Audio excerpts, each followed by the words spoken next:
ਭਾਈ ਹਵਾਰਾ ਨੇ ਇੱਕ ਦਿਨ ਦੀ ਪੈਰੋਲ ਲੈਣ ਤੋਂ ਕੀਤਾ ਇਨਕਾਰ। 2027 ਦੀਆਂ ਚੋਣਾਂ ਲਈ ਅਕਾਲੀ ਦਲ ਵਾਰਿਸ ਪੰਜਾਬ ਦੇ ਵੱਲੋਂ 5 ਹੋਰ ਹਲਕਾ ਇੰਚਾਰਜਾਂ ਦਾ ਐਲਾਨ। ਸੱਤਾ ਲਈ ਨਹੀਂ, ਪੰਜਾਬ ਤੇ ਪੰਥ ਦੇ ਹੱਕਾਂ ਦੀ ਲੜਾਈ ਸਾਡਾ ਮਕਸਦ, ਗਿਆਨੀ ਹਰਪ੍ਰੀਤ ਸਿੰਘ ਦਾ ਬਿਆਨ। ਦਿੱਲੀ ਦੀ ਤਿਹਾੜ ਜੇਲ੍ਹ ਵਿੱਚ ਨਜ਼ਰਬੰਦ ਭਾਈ ਜਗਤਾਰ ਸਿੰਘ ਹਵਾਰਾ ਨੇ ਇੱਕ ਦਿਨ ਦੀ ਪੈਰੋਲ ਤੇ ਆਉਣ ਤੋਂ ਇਨਕਾਰ ਕਰ ਦਿੱਤਾ ਹੈ, ਜਦਕਿ ਭਾਈ ਜਗਤਾਰ ਸਿੰਘ ਹਵਾਰਾ ਆਪਣੀ ਬਿਮਾਰ ਮਾਂ ਨੂੰ ਮਿਲਣ ਲਈ 10 ਦਿਨਾਂ ਦੀ ਪੈਰੋਲ ਦੀ ਮੰਗ ਕਰ ਰਹੇ ਹਨ। ਜ਼ਿਕਰਯੋਗ ਹੈ ਕਿ ਪੰਜਾਬ ਦੇ ਮੁੱਖ ਮੰਤਰੀ ਭਗਵੰਤ ਮਾਨ ਨੇ ਵੀ ਭਾਈ ਜਗਤਾਰ ਸਿੰਘ ਹਵਾਰਾ ਨੂੰ 10 ਦਿਨ ਦੀ ਪੈਰੋਲ ਦੇਣ ਲਈ ਪੰਜਾਬ ਦੇ ਰਾਜਪਾਲ ਗੁਲਾਬ ਚੰਦ ਕਟਾਰੀਆ ਨੂੰ ਪੱਤਰ ਲਿਖਿਆ ਹੈ, ਪਰ ਪ੍ਰਧਾਨ ਮੰਤਰੀ ਨਰਿੰਦਰ ਮੋਦੀ ਦੀ ਅਗਵਾਈ ਵਾਲੀ ਕੇਂਦਰ ਦੀ ਭਾਜਪਾ ਸਰਕਾਰ ਭਾਈ ਜਗਤਾਰ ਸਿੰਘ ਹਵਾਰਾ ਨੂੰ ਸਿਰਫ ਇੱਕ ਦਿਨ ਦੀ ਪੈਰੋਲ ਦੇਣਾ ਚਾਹੁੰਦੀ ਹੈ। ਅਕਾਲੀ ਦਲ ਵਾਰਿਸ ਪੰਜਾਬ ਦੇ ਵੱਲੋਂ ਅੱਜ 2027 ਦੀਆਂ ਚੋਣਾਂ ਲਈ 5 ਹੋਰ ਹਲਕਾ ਇੰਚਾਰਜਾਂ ਦੇ ਨਾਵਾਂ ਦਾ ਐਲਾਨ ਕਰ ਦਿੱਤਾ ਗਿਆ ਹੈ।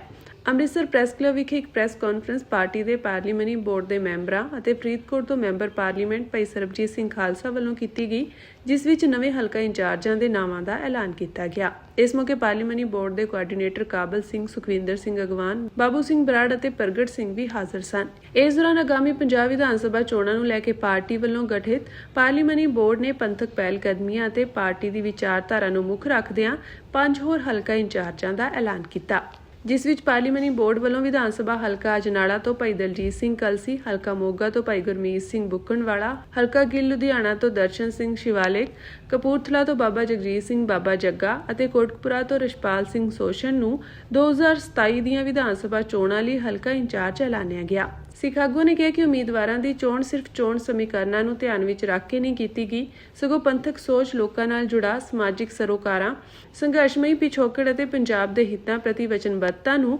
ਮੁੱਖ ਮਾਪਦੰਡ ਬਣਾਇਆ ਗਿਆ ਹੈ। ਉਨ੍ਹਾਂ ਕਿਹਾ ਕਿ ਦਲਜੀਤ ਸਿੰਘ ਕਲਸੀ ਅਤੇ ਗੁਰਮੀਤ ਸਿੰਘ ਬੁੱਕਣਵਾਲਾ ਮੈਂਬਰ ਪਾਰਲੀਮੈਂਟ ਭਾਈ ਅੰਮ੍ਰਿਤਪਾਲ ਸਿੰਘ ਦੇ ਸਾਥੀਆਂ ਵਜੋਂ ਲੰਮੇ ਸਮੇਂ ਤੋਂ ਪੰਥਕ ਅਤੇ ਸਮਾਜਿਕ ਗਤੀਵਿਧੀਆਂ ਵਿੱਚ ਸਰਗਰਮ ਰਹੇ ਹਨ। ਦੋਵੇਂ ਪਹਿਲਾਂ NSA ਤਹਿਤ ਡਿਬਰੂਗੜ੍ਹ ਜੇਲ੍ਹ ਵਿੱਚ ਨਜ਼ਰਬੰਦ ਰਹੇ ਹਨ ਅਤੇ ਇਸ ਸਮੇਂ ਵੀ ਜੇਲ੍ਹ ਵਿੱਚ ਨਜ਼ਰਬੰਦੀ ਦਾ ਸਾਹਮਣਾ ਕਰ ਰਹੇ ਹਨ। ਮੁੱਖ ਮੰਤਰੀ ਬਣ ਕੇ ਪੰਜਾਬ ਦੀ ਸੇਵਾ ਕਰ ਸਕਦੇ ਹੋ, ਮੁੱਖ ਮੰਤਰੀ ਬਣਿਆ ਤੁਸੀਂ ਸੇਵਾ ਹੀ ਨਹੀਂ ਕਰ ਸਕਦੇ, ਇਹ ਜ਼ਰੂਰੀ ਨਹੀਂ ਹੁੰਦਾ। ਗਿਆਨੀ ਹਰਪ੍ਰੀਤ ਸਿੰਘ ਨੇ ਮੀਡੀਆ ਨਾਲ ਗੱਲਬਾਤ ਕਰਦਿਆਂ ਸਪਸ਼ਟ ਕੀਤਾ ਹੈ ਕਿ ਉਹਨਾਂ ਦਾ ਮੁੱਖ ਮਕਸਦ ਕਿਸੇ ਸੱਤਾ ਜਾਂ ਅਹੁਦੇ ਦੀ ਪ੍ਰਾਪਤੀ ਨਹੀਂ, ਬਲਕਿ ਪੰਜਾਬ ਅਤੇ ਪੰਥਕ ਮੁੱਦਿਆਂ ਤੇ ਲੋਕਾਂ ਨੂੰ ਜਾਗਰੂਕ ਕਰਨਾ ਹੈ। ਉਹਨਾਂ ਕਿਹਾ ਕਿ ਅਸੀਂ ਅਕਾਲ ਪੁਰਖ ਦੇ ਓਟ ਆਸਰੇ ਨਾਲ ਪੰਥਕ ਹੱਕਾਂ ਦੀ ਲੜਾਈ ਲਈ ਅੱਗੇ ਵਧ ਰਹੇ ਹਾਂ। ਪਾਰਟੀ ਵਿੱਚ ਨਵੇਂ ਸਾਥੀਆਂ ਦੇ ਆਉਣ ਦਾ ਸਵਾਗਤ ਕਰਦੇ ਹਾਂ। ਉਹਨਾਂ ਕਿਹਾ ਕਿ ਛੱਡ ਕੇ ਜਾਣ ਵਾਲਿਆਂ ਦੀ ਕੋਈ ਚਿੰਤਾ ਨਹੀਂ ਹੈ, ਕਿਉਂਕਿ ਦ੍ਰਿੜਤਾ ਅਤੇ ਵਿਸ਼ਵਾਸ ਨਾਲ ਖੜਨ ਵਾਲੇ ਹੀ ਪੰਥ ਦੀ ਅਸਲ ਤਾਕਤ ਹੁੰਦੇ ਹਨ।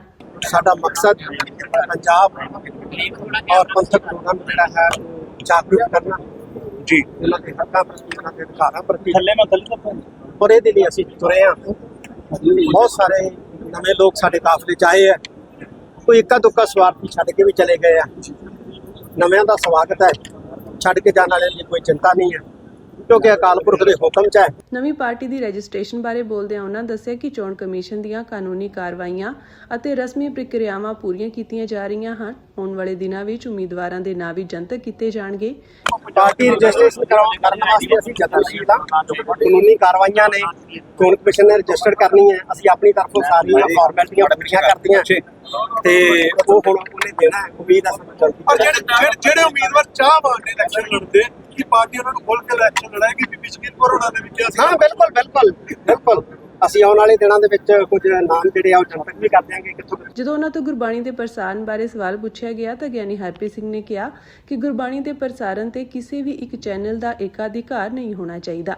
ਇਹ ਅਧਿਕਾਰ ਸਾਰੇ ਚੈਨਲਾਂ ਨੂੰ ਮਿਲਣਾ ਚਾਹੀਦਾ ਹੈ, ਜਿਸ ਲਈ ਸ਼੍ਰੋਮਣੀ ਗੁਰਦੁਆਰਾ ਪ੍ਰਬੰਧਕ ਕਮੇਟੀ ਨੂੰ ਜ਼ਰੂਰੀ ਨਿਯਮ ਤੈਅ ਕਰਨੇ ਚਾਹੀਦੇ ਹਨ। ਗੁਰਬਾਣੀ ਪ੍ਰਸਾਰਣ ਦੇ ਉੱਤੇ ਕਿਸੇ ਵੀ ਚੈਨਲ ਦਾ ਏਕਾਧਿਕਾਰ ਨਹੀਂ ਹੋਣਾ ਚਾਹੀਦਾ, ਉਹ ਸਾਰੇ ਚੈਨਲਾਂ ਨੂੰ ਹੀ ਰਾਈਟ ਮਿਲਣੇ ਚਾਹੀਦੇ ਆ। ਹਾਂ, ਨਿਯਮ ਬਣਾਉਣੇ ਚਾਹੀਦੇ ਸ਼੍ਰੋਮਣੀ ਕਮੇਟੀ ਨੂੰ, ਔਰ ਹਰ ਇੱਕ ਚੈਨਲ ਤੇ ਉਹ ਨਿਯਮ ਲਾਗੂ ਹੋਣੇ ਚਾਹੀਦੇ ਆ ਤੇ ਨਿਯਮਾਂ ਦੇ ਸਹਿਤ ਸ਼੍ਰੋਮਣੀ ਗੁਰਦੁਆਰਾ ਪ੍ਰਬੰਧਕ ਕਮੇਟੀ ਨੂੰ ਹਰ ਇੱਕ ਚੈਨਲ ਨੂੰ ਹੀ ਗੁਰਬਾਣੀ ਪ੍ਰਸਾਰਣ। ਸ਼੍ਰੋਮਣੀ ਕਮੇਟੀ ਕਹਿੰਦੀ ਅਸੀਂ ਸਿੰਘ ਸਾਹਿਬ ਦੇ ਕਹਿਣ ਦੇ ਉੱਤੇ ਸਾਰਾ ਕੁਝ ਕਰ ਰਹੇ ਹਾਂ। ਸਿੰਘ ਸਾਹਿਬ ਨੇ ਇਹ ਕਿਹਾ ਸੀ ਕਿ ਪ੍ਰਸਾਰਣ ਜਾਰੀ ਰੱਖਿਆ ਜਾਵੇ, ਇਹ ਨਹੀਂ ਸੀ ਕਿਹਾ ਕਿ PTC ਰਾਹੀਂ ਹੀ ਜਾਰੀ ਰੱਖਿਆ ਜਾਵੇ। ਇਸ ਤੋਂ ਇਲਾਵਾ ਬੰਦੀ ਸਿੰਘਾਂ ਦੀ ਰਿਹਾਈ ਅਤੇ ਪੈਰੋਲ ਦੇ ਮੁੱਦੇ ਤੇ ਬੋਲਦਿਆਂ ਉਹਨਾਂ ਕਿਹਾ ਕਿ ਰਾਜਨੀਤਿਕ ਪਾਰਟੀਆਂ ਨੂੰ ਇਸ ਸੰਵੇਦਨਸ਼ੀਲ ਮੁੱਦੇ ਤੇ ਸਿਆਸੀ ਲਾਹਾ ਜਾਂ ਐਡਵਰਟਾਈਜ਼ਮੈਂਟ ਨਹੀਂ ਕਰਨੀ ਚਾਹੀਦੀ। ਤੇ ਆਮ ਆਦਮੀ ਪਾਰਟੀ ਦੀ ਚਿੱਠੀ ਵੀ ਇੱਕ ਸੋਸ਼ਲ ਮੀਡੀਆ ਤੇ ਘੁੰਮ ਰਹੀ ਹੈ। 4-5 ਮਹੀਨੇ ਪਹਿਲਾਂ ਤਾਂ ਇਹਨਾਂ ਨੇ ਪੈਰੋਲ ਦਾ ਵਿਰੋਧ ਕੀਤਾ ਸੀਗਾ ਤੇ ਹੁਣ ਇਹਨਾਂ ਨੇ ਚਿੱਠੀ ਲਿਖੀ ਆ ਤੇ ਮੈਂ ਸਮਝਦਾ ਅਸੀਂ ਨਿੰਦਿਆ ਨਹੀਂ ਕਰਦੇ ਵੀ ਹੁਣ ਚਿੱਠੀ ਕਿਉਂ ਲਿਖੀ ਹੈ, ਪਹਿਲਾਂ ਤੁਸੀਂ ਵਿਰੋਧ ਕੀਤਾ ਸੀ, ਪਰ ਇਹਦਾ ਰਾਜਸੀ ਲਾਹਾ ਲੈਣਾ ਤੇ ਫਿਰ ਉਹਦਾ ਮੈਨੂੰ ਲੱਗਦਾ ਐਡਵਰਟਾਈਜ਼ਮੈਂਟ ਕਰਾਉਣੀ ਵੀ ਅਸੀਂ ਚਿੱਠੀ ਲਿਖਤੀ ਇਹ ਗੱਲਾਂ ਗੱਲ। ਭਾਈ ਬਲਵੰਤ ਸਿੰਘ ਰਾਜੂਆਣਾ ਦੀ ਦ੍ਰਿੜਤਾ ਦੀ ਸ਼ਲਾਘਾ ਕਰਦਿਆਂ ਉਹਨਾਂ ਕਿਹਾ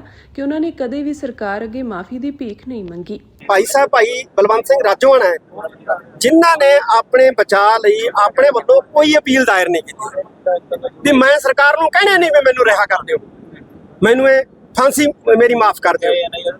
ਉਹ ਅੱਜ ਵੀ ਉਸ ਗੱਲ ਦੇ ਉੱਤੇ ਪੱਕੇ ਨੇ, ਦ੍ਰਿੜ ਨੇ ਕਿ ਮੈਂ ਸਰਕਾਰ ਨੂੰ ਨਹੀਂ ਕਹਿਣਾ ਕਿ ਮੇਰੀ ਫਾਂਸੀ ਦੀ ਸਜ਼ਾ ਰੱਦ ਕਰ ਦਿਓ ਤੇ ਮੇਰੀ ਜਿਹੜੀ ਹੈ ਤੁਸੀਂ ਮੈਨੂੰ ਛੱਡ ਦਿਓ। ਸੁਖਬੀਰ ਸਿੰਘ ਬਾਦਲ ਨਾਲ ਗੱਠਜੋੜ ਬਾਰੇ ਉਹਨਾਂ ਸਪਸ਼ਟ ਕੀਤਾ ਕਿ ਜੇਕਰ ਉਹ ਆਪਣੀ ਜ਼ਿੱਦ ਛੱਡ ਕੇ ਅਕਾਲ ਤਖਤ ਸਾਹਿਬ ਦੇ ਹੁਕਮਨਾਮੇ ਦੀ ਰੋਸ਼ਨੀ ਵਿੱਚ ਗੱਲਬਾਤ ਲਈ ਤਿਆਰ ਹੁੰਦੇ ਹਨ ਤਾਂ ਹੀ ਕੋਈ ਵਿਚਾਰ ਹੋ ਸਕਦਾ ਹੈ। ਸੁਖਬੀਰ ਸਿੰਘ ਬਾਦਲ ਜੇ ਆਪਣੀ ਜਿੱਦ ਛੱਡਦਾ ਹੈ ਤੇ ਅਕਾਲ ਤਖਤ ਸਾਹਿਬ ਤੇ ਆਉਂਦਾ ਹੈ ਤੇ ਫਿਰ ਕੋਈ ਅੜਚਨ ਨਹੀਂ। ਜਿਸ ਵਿਚਾਰ ਕਰ ਸਕਦੇ ਜੇ ਆਪਣੀ ਜਿੱਦ ਛੱਡਦਾ ਹੈ 2 ਦਸੰਬਰ ਦੇ ਹੁਕਮਨਾਮੇ ਦੀ ਰੌਸ਼ਨੀ 'ਚ ਉਹ ਗੱਲਬਾਤ ਕਰਨ ਲਈ ਤਿਆਰ ਹੈ ਤੇ ਕੋਈ ਤਰ੍ਹਾਂ। ਉਹਨਾਂ ਇਹ ਵੀ ਸਾਫ਼ ਕੀਤਾ ਕਿ ਉਹ ਮੁੜ ਜਥੇਦਾਰ ਬਣਨ ਦੀ ਦੌੜ ਵਿੱਚ ਨਹੀਂ ਹਨ ਅਤੇ ਹੁਣ ਉਹ ਪੰਥ ਦੀ ਸੇਵਾ ਹੋਰਨਾਂ ਮਾਧਿਅਮਾਂ ਰਾਹੀਂ ਕਰਦੇ ਰਹਿਣਗੇ। ਵੈਸੇ ਬਹੁਤ ਵੱਡੀ ਸੇਵਾ ਹੈ ਅਕਾਲ ਤਖਤ ਸਾਹਿਬ ਦੇ ਜਥੇਦਾਰ ਦੀ ਔਰ ਅਕਾਲ ਪੁਰਖ ਦੀ ਬਖਸ਼ਿਸ਼ ਨਾਲ ਮਿਲਦੀ ਹੈ, ਪਰ ਮੇਰਾ ਜੇ ਸ਼੍ਰੋਮਣੀ ਗੁਰਦੁਆਰਾ ਪ੍ਰਬੰਧਕ ਕਮੇਟੀ ਆਦਰ ਸਾਹਿਬ ਵੀ ਮੈਨੂੰ ਕਹੂਗੀ ਨਾ ਕਿ ਸੇਵਾ ਸੰਭਾਲ ਲਓ ਕਿ ਮੇਰਾ ਇਹ ਹੋਊਗਾ ਕਿ ਮੈਂ ਮਾਫੀ ਚਾਹਾਂ।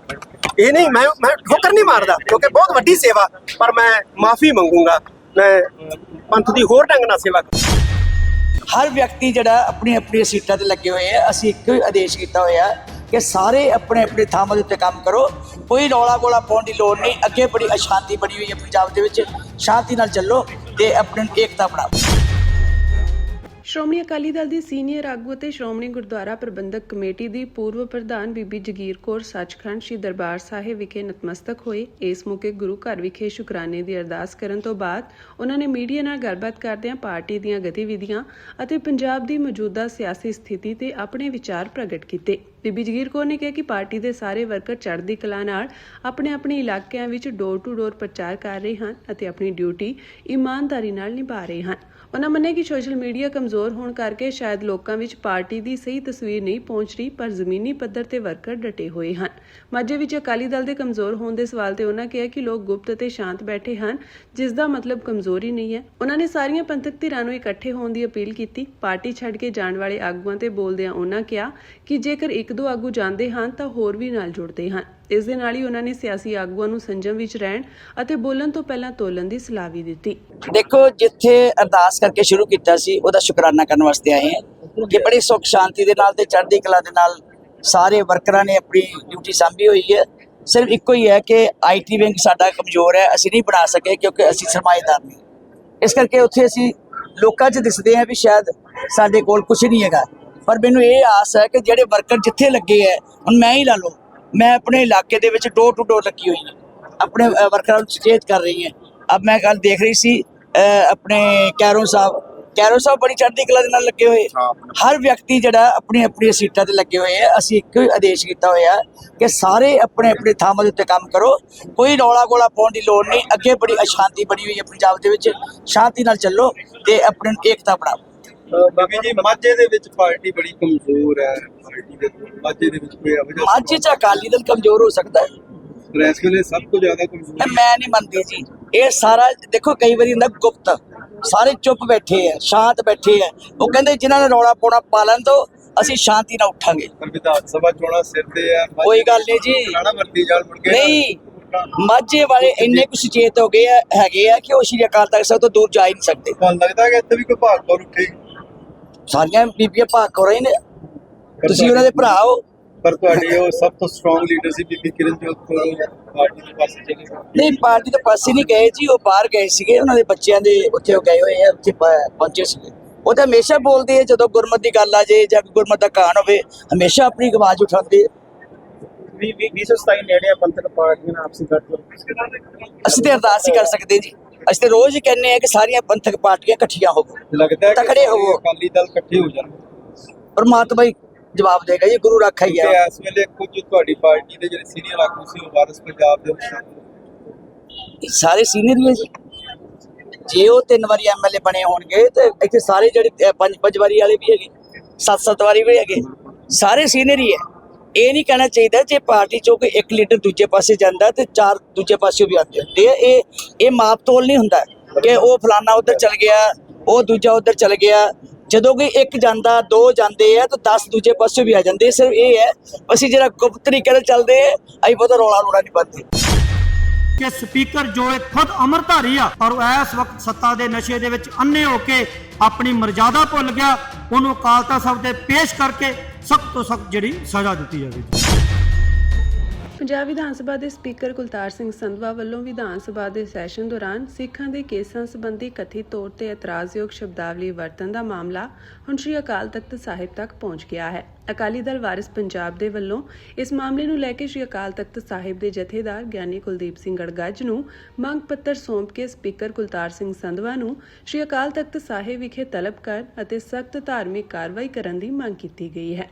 ਜਥੇਬੰਦੀ ਦੇ ਆਗੂ ਸੁਰਜੀਤ ਸਿੰਘ ਭੂਰਾ ਤੇ ਭਾਈ ਦਰਵੇਸ਼ ਸਿੰਘ ਭੂਰਾ ਸਮੇਤ ਪੰਜਾਬ ਦੀ ਟੀਮ ਅੱਜ ਸ਼੍ਰੀ ਅਕਾਲ ਤਖ਼ਤ ਸਾਹਿਬ ਵਿਖੇ ਪਹੁੰਚੀ। ਇਸ ਮੌਕੇ ਆਗੂਆਂ ਨੇ ਕਿਹਾ ਕਿ ਵਿਧਾਨ ਸਭਾ ਦੇ ਹਾਲ ਹੀ ਵਿੱਚ ਹੋਏ ਸੈਸ਼ਨ ਦੌਰਾਨ ਇੱਕ ਮੈਂਬਰ ਵੱਲੋਂ ਸਪੀਕਰ ਤੋਂ ਸ਼੍ਰੀ ਅਕਾਲ ਤਖ਼ਤ ਸਾਹਿਬ ਵੱਲੋਂ ਜਾਰੀ ਹੁਕਮ ਸੰਬੰਧੀ ਉਹਨਾਂ ਦੀ ਰਾਏ ਪੁੱਛੀ ਗਈ ਸੀ। ਆਗੂਆਂ ਅਨੁਸਾਰ ਸਵਾਲ ਦੇ ਜਵਾਬ ਦੌਰਾਨ ਸਪੀਕਰ ਵੱਲੋਂ ਅਜਿਹੀ ਸ਼ਬਦਾਵਲੀ ਵਰਤੀ ਗਈ ਜਿਸ ਨਾਲ ਸਿੱਖਾਂ ਦੀਆਂ ਧਾਰਮਿਕ ਭਾਵਨਾਵਾਂ ਨੂੰ ਠੇਸ ਪਹੁੰਚਣ ਦਾ ਦੋਸ਼ ਲਗਾਇਆ ਗਿਆ ਹੈ। ਜਥੇਬੰਦੀ ਦੇ ਆਗੂਆਂ ਨੇ ਕਿਹਾ ਕਿ ਸ਼੍ਰੀ ਅਕਾਲ ਤਖ਼ਤ ਸਾਹਿਬ ਸਿੱਖ ਕੌਮ ਦੀ ਸਰਵਉੱਚ ਧਾਰਮਿਕ ਸੰਸਥਾ ਹੈ ਅਤੇ ਇਸ ਦੀ ਮਰਿਆਦਾ ਸੰਬੰਧੀ ਕਿਸੇ ਵੀ ਤਰ੍ਹਾਂ ਦੀ ਇਤਰਾਜ਼ਯੋਗ ਟਿੱਪਣੀ ਨੂੰ ਬਰਦਾਸ਼ਤ ਨਹੀਂ ਕੀਤਾ ਜਾ ਸਕਦਾ। ਉਨ੍ਹਾਂ ਕਿਹਾ ਕਿ ਸਪੀਕਰ ਖੁਦ ਅੰਮ੍ਰਿਤਧਾਰੀ ਹੋਣ ਦੇ ਬਾਵਜੂਦ ਜੇਕਰ ਕੇਸਾਂ ਅਤੇ ਸਿੱਖ ਸਰੂਪ ਸੰਬੰਧੀ ਅਪਮਾਨਜਨਕ ਸ਼ਬਦਾਵਲੀ ਵਰਤਦੇ ਹਨ ਤਾਂ ਇਹ ਹੋਰ ਵੀ ਗੰਭੀਰ ਮਾਮਲਾ ਹੈ। ਉਨ੍ਹਾਂ ਕਿਹਾ ਕਿ ਸੱਤਾ ਜਾਂ ਉਹਦਾ ਕਿਸੇ ਵੀ ਵਿਅਕਤੀ ਨੂੰ ਸਿੱਖ ਧਰਮ ਦੀਆਂ ਪਰੰਪਰਾਵਾਂ ਅਤੇ ਮਰਿਆਦਾ ਬਾਰੇ ਅਪਮਾਨਜਨਕ ਟਿੱਪਣੀ ਕਰਨ ਦਾ ਅਧਿਕਾਰ ਨਹੀਂ ਦਿੰਦਾ। ਜਥੇਬੰਦੀ ਨੇ ਉਮੀਦ ਜਤਾਈ ਕਿ ਸ਼੍ਰੀ ਅਕਾਲ ਤਖ਼ਤ ਸਾਹਿਬ ਵੱਲੋਂ ਇਸ ਮਾਮਲੇ ਦਾ ਗੰਭੀਰ ਨੋਟਿਸ ਲੈਂਦਿਆਂ ਯੋਗ ਫੈਸਲਾ ਕੀਤਾ ਜਾਵੇਗਾ। ਹਲਕਾ ਖੇਮਕਰਨ ਤੋਂ ਵਾਰਿਸ ਪੰਜਾਬ ਦੇ ਪੂਰੀ ਟੀਮ ਅੱਜ ਅਸੀਂ ਮਾਨਯੋਗ ਅਕਾਲ ਤਖ਼ਤ ਸਾਹਿਬ ਜਥੇਦਾਰ ਸਾਹਿਬ ਦੇ ਪੇਸ਼ ਹੋਏ ਹਾਂ। ਸਾਡਾ ਮੁੱਦਾ ਇਹ ਆ ਕਿ ਪਿਛਲੇ ਦਿਨੀ ਚੱਲ ਰਿਹਾ ਵਿਧਾਨ ਸਭਾ ਦੇ ਸੈਸ਼ਨ ਦੇ ਵਿੱਚ, ਸ਼ਾਇਦ ਮੈਂ ਗਲਤ ਨਾ ਹੋਵਾਂ ਕਿ 7 ਤਰੀਕ ਦੀ ਗੱਲ ਆ, ਜਦ ਇੱਕ ਧਿਰ ਨੇ ਸਪੀਕਰ ਸਰਦਾਰ ਕੁਲਤਾਰ ਸਿੰਘ ਸੰਧਵਾ ਨੂੰ ਇਹ ਗੱਲ ਪੁੱਛੀ ਕਿ ਜੋ ਸਾਡੇ ਮਾਨਯੋਗ ਸ੍ਰੀ ਅਕਾਲ ਤਖ਼ਤ ਸਾਹਿਬ ਤੋਂ ਇੱਕ ਹੁਕਮ ਜਾਰੀ ਹੋਇਆ ਮੁੱਖ ਮੰਤਰੀ ਲਈ, ਤੁਸੀਂ ਇੱਕ ਅੰਮ੍ਰਿਤਧਾਰੀ ਗੁਰਸਿੱਖ ਹੋ, ਤੁਹਾਡਾ ਉਸ ਬਾਰੇ ਕੀ ਵਿਚਾਰ ਆ? ਤੇ ਉਹਨਾਂ ਨੇ ਪਹਿਲੀ ਗਲਤੀ ਤਾਂ ਇਹ ਕਰ ਦਿੱਤੀ, ਕਿਉਂਕਿ ਤੁਸੀਂ ਸਭ ਜਾਣਦੇ ਹੋ ਆਪਾਂ ਕਿ ਜਦੋਂ ਵਿਧਾਨ ਸਭਾ ਦੇ ਵਿੱਚ ਬੈਠੇ ਨੇ ਉਦੋਂ ਉਹ ਸਿਰਫ ਲੋਕਾਂ ਦੇ ਚੁਣੇ ਹੋਏ ਨੁਮਾਇੰਦੇ ਤੇ ਮੁੱਖ ਮੰਤਰੀ ਵੱਲੋਂ ਬਣਾਈ ਹੋਈ ਇੱਕ ਕੈਬਨਿਟ ਆ। ਉੱਥੇ ਕੋਈ ਸੰਗਤ ਨਹੀਂ। ਸੰਗਤ ਸੀ ਜਿੱਦਣ ਇੱਥੇ ਆਏ ਸੀ ਅਕਾਲ ਤਖ਼ਤ ਸਾਹਿਬ ਦੇ ਪੇਸ਼ ਹੋਏ ਸੀ।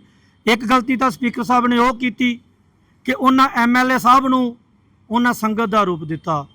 ਜਦ ਕੋਈ ਜਵਾਬ ਨਾ ਦਿੱਤਾ ਉਸ ਤੇ ਵਿਰੋਧ ਕਰਨ ਤੇ ਸਪੀਕਰ ਨੇ ਭੱਦੀ ਜਿਹੜੀ ਸ਼ਬਦਾਵਲੀ ਵਰਤੀ ਕੇਸਾਂ ਬਾਰੇ। ਉਹਨਾਂ ਇਹ ਗੱਲ ਕੀਤੀ ਕਿ ਅਕਾਲ ਤਖ਼ਤ ਦੀ ਗੱਲ ਕੌਣ ਕਰ ਰਿਹਾ ਹੈ? ਗੱਲ ਉਹ ਕਰ ਰਿਹਾ ਹੈ ਜਿਨ੍ਹਾਂ ਦੀਆਂ ਖੁਸਰੇ ਦੀ ਅੱਡੀ ਵਰਗੀਆਂ ਦਾੜੀਆਂ ਨੇ। ਸਪੀਕਰ ਸਾਹਿਬ, ਤੁਸੀਂ ਬਾਜਾਂ ਵਾਲੇ ਦਾ ਅੰਮ੍ਰਿਤ ਪਾਨ ਕੀਤਾ ਹੈ। ਮੈਂ ਤੁਹਾਨੂੰ ਦੱਸ ਦਵਾਂ ਕਿ ਕੇਸ ਗੁਰੂ ਦੀ ਮੋਹਰ ਨੇ ਜਿਹੜੀ ਸਾਨੂੰ ਦਸਤਾਰ ਦਿੱਤੀ ਆ ਉਹ ਧੰਨ ਸਾਹਿਬ ਸ੍ਰੀ ਗੁਰੂ ਗੋਬਿੰਦ ਸਿੰਘ ਜੀ ਵੱਲੋਂ ਬਖਸ਼ੀ ਗਈ ਆ ਕੇਸ। ਤੇ ਮੈਂ ਇੱਕ ਛੋਟੀ ਜਿਹੀ ਤੁਹਾਨੂੰ ਸਾਖੀ ਵੀ ਸੁਣਾ ਦੇਣ ਲੱਗਾ ਕਿ ਪੀਰ ਬੁੱਧੂ ਸ਼ਾਹ ਆਪਣੇ 2 ਪੁੱਤ ਸ਼ਹੀਦ ਕਰਵਾ ਕੇ 700 ਸਿਪਾਹੀ ਸ਼ਹੀਦ ਕਰਾ ਕੇ ਜਦ ਬਾਜਾਂ ਵਾਲੇ ਦੇ ਕੋਲ ਆਏ, ਧੰਨ ਸਾਹਿਬ ਸ੍ਰੀ ਗੁਰੂ ਗੋਬਿੰਦ ਸਿੰਘ ਜੀ ਆਪਣੇ ਕੇਸਾਂ ਦੇ ਵਿੱਚ ਕੰਘਾ ਕਰ ਰਹੇ ਸੀ ਤੇ ਧੰਨ ਗੁਰੂ ਗੋਬਿੰਦ ਸਿੰਘ ਪਾਤਸ਼ਾਹ ਨੇ ਗੱਲ ਪੁੱਛੀ, ਪੀਰ ਬੁੱਧੂ ਸ਼ਾਹ ਗੁਰੂ ਨਾਨਕ ਦਾ ਘਰ ਤੇਰੇ ਤੋਂ ਟੁੱਟਾ ਹੈ, ਮੰਗ ਕੀ ਮੰਗਦਾ ਹੈ? ਉਹਨੇ ਕਿਹਾ ਗੁਰੂ ਸਾਹਿਬ ਮੈਨੂੰ ਕੁਝ ਨਹੀਂ ਚਾਹੀਦਾ। ਗੁਰੂ ਸਾਹਿਬ ਦੇ ਫਿਰ ਕਹਿਣ ਤੇ ਕਿ ਪੀਰ ਬੁੱਧੂ ਸ਼ਾਹ ਨਹੀਂ ਮੰਗ, ਗੁਰੂ ਨਾਨਕ ਪਾਤਸ਼ਾਹ ਦਾ ਘਰ ਤੇਰੇ ਤੋਂ ਖੁਸ਼ ਆ। ਤੇ ਪੀਰ ਬੁੱਧੂ ਸ਼ਾਹ ਨੇ 2 ਪੁੱਤ ਸ਼ਹੀਦ ਕਰਵਾ ਕੇ 700 ਸਿਪਾਹੀ ਸ਼ਹੀਦ ਕਰਾ ਕੇ ਮੰਗਿਆ ਕਿ ਪਵਿੱਤਰ ਕੇਸ। ਉਹਨੇ ਗੁਰੂ ਸਾਹਿਬ ਜੇ ਟੁੱਟੇ ਹੋ ਮੈਨੂੰ ਆਪਣਾ ਸੇਨ ਜਿਹੜਾ ਕੰਘਾ ਵਾ ਵਿੱਚ ਕੇਸ ਉਹ ਦੇ ਦਿਓ, ਉਹ ਬਖਸ਼ਿਸ਼ ਕਰ ਦਿਓ। ਇਹ ਉਹਨਾਂ ਨੇ ਗੁਰੂ ਸਾਹਿਬ ਤੋਂ ਮੰਗ ਕੀਤੀ, ਉਹ ਕੇਸ ਆ। ਸੋ ਅਸੀਂ ਅੱਜ ਬੇਨਤੀ ਕਰਨ ਆਏ ਆ ਮਾਨਯੋਗ ਜਥੇਦਾਰ ਸਾਹਿਬ ਨੂੰ ਕਿ ਸਪੀਕਰ ਜੋ ਇਹ ਖੁਦ ਅੰਮ੍ਰਿਤਧਾਰੀ ਆ ਪਰ ਉਹ ਇਸ ਵਕਤ ਸੱਤਾ ਦੇ ਨਸ਼ੇ ਦੇ ਵਿੱਚ ਅੰਨੇ ਹੋ ਕੇ ਆਪਣੀ ਮਰਜ਼ਾਦਾ ਭੁੱਲ ਗਿਆ, ਉਹਨੂੰ ਅਕਾਲ ਤਖ਼ਤ ਸਾਹਿਬ ਤੇ ਪੇਸ਼ ਕਰਕੇ ਸਖਤ ਤੋਂ ਸਖਤ ਜਿਹੜੀ ਸਜ਼ਾ ਦਿੱਤੀ ਜਾਵੇ ਜੀ। ਸ਼੍ਰੀ ਅਕਾਲ ਤਖ਼ਤ ਸਾਹਿਬ ਦੇ ਕਾਰਜਕਾਰੀ ਜਥੇਦਾਰ ਗਿਆਨੀ ਕੁਲਦੀਪ ਸਿੰਘ ਗੜਗੱਜ ਨੇ ਗੁਰਬਾਣੀ ਦੇ ਲਾਈਵ ਪ੍ਰਸਾਰਣ ਨੂੰ ਲੈ ਕੇ ਚੱਲ ਰਹੇ ਵਿਵਾਦ ਉੱਤੇ ਵੱਡਾ ਬਿਆਨ ਦਿੱਤਾ ਹੈ।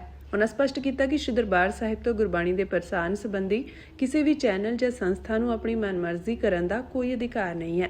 ਪ੍ਰਸਾਰਣ ਦੇ ਸਾਰੇ ਪ੍ਰਬੰਧ ਅਤੇ ਫੈਸਲੇ ਲੈਣ ਦਾ ਏਕਾਧਿਕਾਰ ਸ਼੍ਰੋਮਣੀ ਗੁਰਦੁਆਰਾ ਪ੍ਰਬੰਧਕ ਕਮੇਟੀ ਕੋਲ ਹੀ ਹੈ, ਜੋ ਕਿ ਸਿੱਖਾਂ ਦੀ ਚੁਣੀ ਹੋਈ ਨੁਮਾਇੰਦਾ ਸੰਸਥਾ ਹੈ। ਜਥੇਦਾਰ ਸਾਹਿਬ ਨੇ ਆਖਿਆ ਕਿ ਗੁਰਬਾਣੀ ਸਰਬ ਸਾਂਝੀ ਹੈ, ਪਰ ਇਸ ਦੇ ਪ੍ਰਬੰਧ, ਮਰਿਆਦਾ ਅਤੇ ਸਤਿਕਾਰ ਦੀ ਜ਼ਿੰਮੇਵਾਰੀ ਸਿੱਖ ਸੰਸਥਾ ਸ਼੍ਰੋਮਣੀ ਕਮੇਟੀ ਦੀ ਹੈ। ਜੇਕਰ ਕੋਈ ਚੈਨਲ ਗੁਰਬਾਣੀ ਦਾ ਪ੍ਰਸਾਰਣ ਕਰਨਾ ਚਾਹੁੰਦਾ ਹੈ ਤਾਂ ਉਸ ਨੂੰ ਸ਼੍ਰੋਮਣੀ ਕਮੇਟੀ ਤੋਂ ਪੂਰਨ ਇਜਾਜ਼ਤ ਲੈਣੀ ਪਵੇਗੀ। ਕਿਸੇ ਵੀ ਧਿਰ ਵੱਲੋਂ ਧੱਕੇ ਨਾਲ ਜਾਂ ਬਿਨਾਂ ਮਨਜ਼ੂਰੀ ਤੋਂ ਪ੍ਰਸਾਰਣ ਚਲਾਉਣਾ ਬਿਲਕੁਲ ਗਲਤ ਹੈ। ਸ਼੍ਰੋਮਣੀ ਗੁਰਦੁਆਰਾ ਪ੍ਰਬੰਧਕ ਕਮੇਟੀ ਸਿੱਖਾਂ ਦੀ ਚੁਣੀ ਹੋਈ ਇੱਕ ਨੁਮਾਇੰਦਾ ਸੰਸਥਾ ਵਾ, ਔਰ ਕੋਈ ਵੀ ਗੱਲਬਾਤ ਜਿਹੜੀ ਉਹਦੀ ਇਜਾਜ਼ਤ ਲੈਣੀ ਚਾਹੀਦੀ ਆ, ਕਿਉਂਕਿ ਪ੍ਰਬੰਧ ਕੌਣ ਕਰ ਰਿਹਾ ਤੇ ਪਰ ਜਿਵੇਂ ਗੁਰੂ ਗ੍ਰੰਥ ਸਾਹਿਬ ਸੱਚੇ ਪਾਤਸ਼ਾਹ ਦੀ ਬਾਣੀ ਤੇ ਸਾਰਿਆਂ ਲਈ ਆ, ਪਰ ਉਹਦੀ ਮਰਿਆਦਾ ਦਾ ਖਿਆਲ ਰੱਖਣਾ, ਉਹਦੇ ਸਤਿਕਾਰ ਦਾ ਖਿਆਲ ਰੱਖਣਾ, ਔਰ ਉਹ ਤੇ ਫਿਰ ਸਿੱਖ ਹੀ ਤੈਅ ਕਰਦੇ ਆ ਨਾ, ਕੋਈ ਦੂਜਾ ਤੇ ਨਹੀਂ ਤੈਅ ਕਰੂਗਾ। ਤਾਂ ਮੈਨੂੰ ਇਹ ਲੱਗਦਾ ਵਾ ਕਿ ਜੇ ਕਿਸੇ ਨੇ ਹੈ ਵੀ ਆ ਤੇ ਉਹਨੂੰ ਸ਼੍ਰੋਮਣੀ ਕਮੇਟੀ ਦੀ ਇਜਾਜ਼ਤ ਲੈਣੀ ਚਾਹੀਦੀ ਆ। ਕੋਈ ਵੀ ਕਿਤੇ ਵੀ ਕੋਈ ਮਨਮਰਜ਼ੀ ਦੇ ਨਾਲ ਕੋਈ ਕਿਸੇ ਨੂੰ ਕਰਨ ਦਿੰਦਾ। ਗੁਰਬਾਣੀ ਸਰਬ ਸਾਂਝੀ ਆ, ਪਰ ਪ੍ਰਬੰਧ ਇੱਦਾਂ ਦੇ ਮਤਲਬ ਦਰਬਾਰ ਸਾਹਿਬ ਦੇ 4 ਦਰਵਾਜ਼ੇ ਆ ਤੇ ਕੋਈ ਕਹੂ ਮੈਂ ਮਨਮਰਜ਼ੀ ਨਾਲ ਸਿਰ ਹੀ ਢੱਕਣਾ ਅੰਦਰ ਲੰਘ ਜਾਊਗਾ, ਮਰਿਆਦਾ ਤੇ ਸਿੱਖਾਂ ਲਈ ਰਹਿਣੀ ਆ। ਭਾਵੇਂ ਇਹਨਾਂ ਦੇ ਪ੍ਰਬੰਧ ਦਾ ਮਸਲਾ, ਪਰ ਮੈਨੂੰ ਲੱਗਦਾ ਵੀ ਆਪ ਉਧਰੀ ਕਿਸੇ ਨੂੰ। ਇਸ ਦੇ ਨਾਲ ਹੀ ਜਥੇਦਾਰ ਨੇ ਸ਼੍ਰੋਮਣੀ ਕਮੇਟੀ ਦੇ ਆਪਣੇ ਅਧਿਕਾਰਤ ਚੈਨਲ ਨੂੰ ਜਲਦ ਸ਼ੁਰੂ ਕਰਨ ਬਾਰੇ ਬੋਲਦਿਆਂ ਕਿਹਾ ਕਿ ਇਸ ਸੰਬੰਧੀ ਕੇਂਦਰ ਸਰਕਾਰ ਕੋਲ ਮਨਜ਼ੂਰੀ ਲਈ ਮਾਮਲਾ ਭੇਜਿਆ ਗਿਆ ਹੈ। ਕੇਂਦਰ ਸਰਕਾਰ ਨੂੰ ਚਾਹੀਦਾ ਹੈ ਕਿ ਉਹ ਜਲਦ ਤੋਂ ਜਲਦ ਇਸ ਚੈਨਲ ਲਈ ਹਰੀ ਝੰਡੀ ਦੇਵੇ। ਮੈਨੂੰ ਲੱਗਦਾ ਵੀ ਇਹਨਾਂ ਨੇ ਸੈਂਟਰ ਸਰਕਾਰ ਦੇ ਕੋਲ ਮਨਜ਼ੂਰੀ ਲਈ ਭੇਜਿਆ, ਜੇ ਮਨਜ਼ੂਰੀ ਨਹੀਂ ਹੋਈ ਤੇ ਮੈਨੂੰ ਲੱਗਦਾ ਵੀ ਸੈਂਟਰ ਸਰਕਾਰ ਨੂੰ ਮਨਜ਼ੂਰੀ ਦੇਣੀ ਚਾਹੀਦੀ, ਚੈਨਲ ਚੱਲਣਾ ਚਾਹੀਦਾ। ਇਸ ਮੌਕੇ ਉਹਨਾਂ ਬੰਦੀ ਸਿੰਘਾਂ ਦੀ ਰਿਹਾਈ ਅਤੇ ਪੈਰੋਲ ਦੇ ਗੰਭੀਰ ਮੁੱਦੇ ਉੱਤੇ ਵੀ ਗੱਲਬਾਤ ਕੀਤੀ। ਉਹਨਾਂ ਭਾਈ ਜਗਤਾਰ ਸਿੰਘ ਹਵਾਰਾ ਨੂੰ ਆਪਣੀ ਬਜ਼ੁਰਗ ਮਾਤਾ ਨਾਲ ਮਿਲਣ ਲਈ ਪੈਰੋਲ ਦੇਣ ਦੀ ਮੰਗ ਕੀਤੀ। ਉਹਨਾਂ ਕਿਹਾ ਕਿ ਪੁੱਤਰ ਦਾ ਆਪਣੀ ਮਾਂ ਨੂੰ ਮਿਲਣਾ ਇੱਕ ਮਨੁੱਖੀ ਅਧਿਕਾਰ ਹੈ। ਜਥੇਦਾਰ ਨੇ ਬੰਦੀ ਸਿੰਘਾਂ ਦੇ ਮਾਮਲਿਆਂ ਵਿੱਚ ਸਰਕਾਰਾਂ ਵੱਲੋਂ ਅਪਣਾਏ ਜਾ ਰਹੇ ਦੋਹਰੇ ਮਾਪਦੰਡਾਂ ਤੇ ਵੀ ਸਵਾਲ ਚੁੱਕੇ। ਉਹਨਾਂ ਸਮੁੱਚੇ ਪੰਥ ਨੂੰ ਨਿਸ਼ਾਨ ਸਾਹਿਬ ਹੇਠ ਇਕੱਠੇ ਹੋ ਕੇ ਚੜ੍ਹਦੀ ਕਲਾ ਲਈ ਕਾਰਜ ਕਰਨ ਦੀ ਅਪੀਲ ਕੀਤੀ। ਉਹਨਾਂ ਨੇ ਲੰਮੀਆਂ ਸਜ਼ਾਵਾਂ ਆਪਣੀਆਂ ਜਿਹੜੀਆਂ ਵਾ ਭੁਗਤ ਲਈਆਂ, ਔਰ ਬੜੇ ਲੰਮੇ ਸਮੇਂ ਤੋਂ ਜੇਲ੍ਹਾਂ ਦੇ ਵਿੱਚ ਬੰਦੀ ਸਿੰਘ ਜਿਹੜੇ ਆ, ਉਹਨਾਂ ਨੂੰ ਮਨੁੱਖਤਾ ਦੇ ਆਧਾਰ ਦੇ ਉੱਤੇ ਇਹਨਾਂ ਦੇ ਸਾਰੇ ਮਸਲੇ ਨੂੰ ਵੇਖ ਕੇ ਤੇ ਬੰਦੀ ਸਿੰਘਾਂ ਨੂੰ ਵੀ ਹੱਕ ਹੈਗਾ ਵਾ ਵੀ ਉਹ ਆਪਣੇ ਘਰ 'ਚ ਆਉਣ, ਪਰਿਵਾਰ 'ਚ ਆਉਣ। ਖਾਸ ਕਰਕੇ ਜਿੰਦਾ ਸ਼ਹੀਦ ਭਾਈ ਬਲਵੰਤ ਸਿੰਘ ਜੀ ਰਾਜੂਆਣਾ, ਉਹਨਾਂ ਨੂੰ ਤੇ ਬੰਦੀ ਸਿੰਘਾਂ ਵਾਲੀ ਵੀ ਕੈਟਾਗਰੀ 'ਚ ਨਹੀਂ ਰੱਖਿਆ ਹੈ ਜੀ। ਉਹਨਾਂ ਨੂੰ ਇਹਨਾਂ ਨੇ ਫਾਂਸੀ ਦਾ ਹੁਕਮ ਕੀਤਾ ਹੋਇਆ ਵਾ, ਔਰ 2019 ਦੇ ਵਿੱਚ ਜਿਹੜੀ ਗੱਲ ਇਹਨਾਂ ਨੇ ਕਹੀ ਸੀ ਵੀ ਉਹ ਫਾਂਸੀ ਤੋਂ ਉਮਰ ਕੈਦ ਹੋਊਗੀ, ਪਰ ਅਜੇ ਤੱਕ ਉਹ ਮਾਮਲਾ ਲਟਕਿਆ ਹੀ ਹੋਇਆ। ਉਹਨਾਂ ਦੇ ਮਸਲੇ ਦੇ ਉੱਤੇ ਵੀ ਇਹਨਾਂ ਨੂੰ ਛੇਤੀ ਕਰ ਦੇਣਾ ਚਾਹੀਦਾ, ਕਿਉਂਕਿ ਉਹ ਇੱਕ ਕਾਲ ਕੋਠੜੀ 'ਚ ਬੰਦ ਆ ਜਿੱਥੇ ਰਹਿਣਾ ਹੀ ਬੜਾ ਮੁਸ਼ਕਲ ਆ। ਦੂਜੀ ਗੱਲ ਭਾਈ ਜਗਤਾਰ ਸਿੰਘ ਹਵਾਰਾ ਜੀ ਦੀ ਆ ਵੀ ਉਹ ਆਪਣੀ ਮਾਤਾ ਨੂੰ ਮਿਲਣਾ ਚਾਹੁੰਦੇ ਆ, ਤੇ ਮੈਂ ਤਕਰੀਬਨ ਅੱਜ ਤੋਂ 7 ਮਹੀਨੇ ਪਹਿਲਾਂ ਉਹਨਾਂ ਦੇ ਘਰੇ ਵੀ ਗਿਆ ਸੀ ਮਾਤਾ ਜੀ ਨੂੰ ਮਿਲਣ, ਔਰ ਉਦੋਂ ਵੀ ਆਪਾਂ ਇਹ ਗੱਲ ਕਹੀ ਸੀ ਵੀ ਇਹ ਮਨੁੱਖੀ ਅਧਿਕਾਰ ਹੈ ਇੱਕ ਪੁੱਤ ਦਾ ਮਾਂ ਨੂੰ ਮਿਲਣਾ, ਔਰ ਖੁੱਲੇ ਮਨ ਨਾਲ ਘਰੇ ਪਰਿਵਾਰ 'ਚ। ਤੋਂ ਭਾਈ ਜਗਤਾਰ ਸਿੰਘ ਹਵਾਰਾ ਜੀ ਨੂੰ ਪੈਰੋਲ ਮਿਲਣੀ ਚਾਹੀਦੀ ਆ, ਉਹ ਆਪਣੇ ਘਰੇ ਆਉਣ, ਆਪਣੀ ਮਾਤਾ ਜੀ ਨੂੰ ਮਿਲਣ, ਮਾਤਾ ਦੀ ਸੇਵਾ ਕਰਨ। ਤੇ ਮੈਂ ਗੁਰੂ ਅੱਗੇ ਅਰਦਾਸ ਵੀ ਕਰਦਾ ਸੱਚੇ ਪਾਤਸ਼ਾਹ ਭਾਈ ਜਗਤਾਰ ਸਿੰਘ ਹਵਾਰਾ ਜੀ ਦੀ ਮਾਤਾ ਨੂੰ ਚੜ੍ਹਦੀ ਕਲਾ 'ਚ ਵੀ ਰੱਖਣ, ਔਰ ਮਾਂ ਪੁੱਤ ਦਾ ਮਿਲਾਪ ਇੱਕ ਚੰਗੇ ਖੁੱਲੇ ਮਾਹੌਲ ਦੇ ਵਿੱਚ ਹੋਣਾ ਚਾਹੀਦਾ।